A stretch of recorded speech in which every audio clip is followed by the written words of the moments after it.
Le jardinage est une activité que les enfants adorent, ils en raffolent à cause de son aspect à la fois très sensoriel et un peu magique.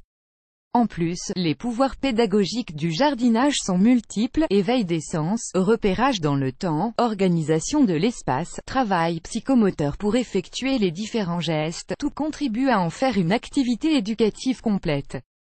Alors comment leur faire découvrir cette occupation à la fois très formatrice et très ludique? Je vais vous donner quelques trucs pour les initier au jardinage. Voici 5 idées de plantation pour vous y aider. Testez avec mes élèves à partir de 4 ans. 1. Un jardin dans une bouteille. Utilisez une bouteille en plastique coupée en deux par un adulte. Puis placez la partie haute à l'envers dans la partie basse, le goulot vers le bas. Mettez 1 ou 2 cailloux dans le goulot, du terreau par-dessus et l'eau au fond du pot, de façon à ce que le goulot trempe dedans. Vous pouvez y planter un noyau d'avocat ou de pêche, de prune, d'abricot. Un jeu d'enfant bien pratique quand on n'a pas de jardin. 2. Plantez des tomates cerises. Faites tremper les plants dans environ 15 ml d'eau, puis faites un large trou dans la terre. Plantez le tuteur juste à côté du trou. Ensuite posez les plants au fond du trou, rebouchez et arrosez très souvent. N'oubliez pas d'attacher les pousses au tuteur au fur et à mesure de leur croissance. Un peu d'engrais naturel sera aussi très efficace. Vous pourrez récolter les premières tomates cerises dès le mois de juillet. Louise, 7 ans, était tellement fière d'apporter à table sa petite récolte. Miracle, elle qui n'aime pas les légumes les a avalés avec gourmandise. Rien ne vaut les légumes du jardin. 3. Faire pousser des capucinés. Faites tremper les graines de capucine toute la nuit. Creusez un trou peu profond pour y mettre 3 ou 4 graines. Plantez le tuteur au centre et recouvrez de terreau. Il faut arroser régulièrement. Lorsque les pousses atteignent bientôt 10 cm, il faut arracher alors les moins belles et attacher les autres au tuteur au fur et à mesure de leurs pousses. Le petit Pierre était si content de voir ses fleurs pousser. Cela lui a donné envie de jardiner, comme papy. 4.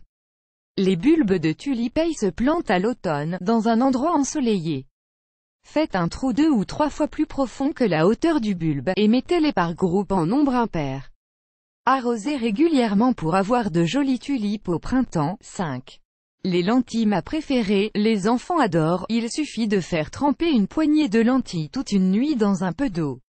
Le matin, mettez un peu de terre au fond d'un récipient, posez les lentilles et recouvrez-les de 2 ou 3 mm de terre humide. Au bout de 2 jours, vous verrez les premières pousses sortir.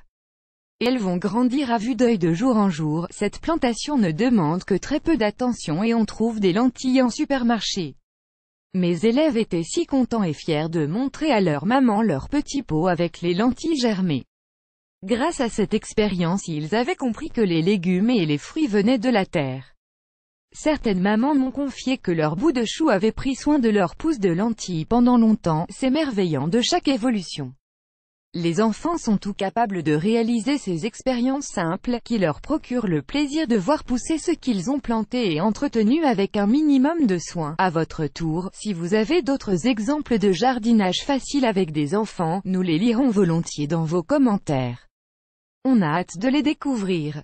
Vous aimez cette astuce? Partagez-la avec vos amis sur Facebook. À découvrir aussi, 23 astuces ingénieuses pour vous simplifier le jardinage. Les 5 secrets du jardinage sans effort.